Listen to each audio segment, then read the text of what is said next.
ating clutch lever, naputol na naman. Nakalighten kasi yung ating clutch arm. Uy, tumba. Oh my God! Gago! Putol na naman yung ating clutch lever. Putol. So ayan na naman mga boss, itong ating clutch lever, naputol na naman. So galing to dito. Nakalighten kasi yung ating clutch arm. Puta, putol talaga.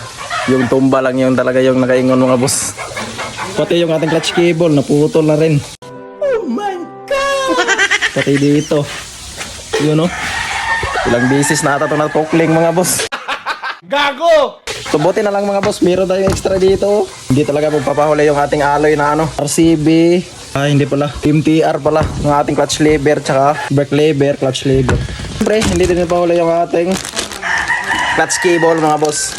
So di bali naputol yung ating clutch lever. So meron naman tayong ito palit. Nakalighten kasi itong ating clutch arm. Palitan na lang natin to.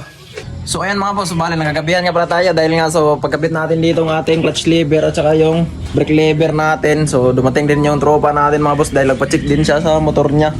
So bali ito na nga yung kinalabasan mga boss. MTR na clutch lever set sa brake lever natin. So bali alloy ito mga boss. Hindi kagaya nitong ginawa nating DIY na lighten clutch lever. So bali ito yung kaputol. Minalas tayo. So bali ito nga pala ang ating clutch cable mga boss. Kung napansin nyo, isang buwan na hindi umabot na isang buwan. Bali 2 week lang natin tong ginamit. Kasi kung napansin nyo mga boss, ano to?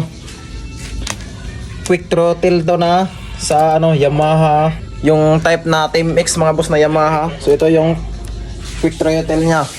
So kin-convert lang natin dito sa clutch lever natin, clutch cable. So ang ginawa natin mga boss, nagpalit na din tayo ng clutch cable sa motor natin.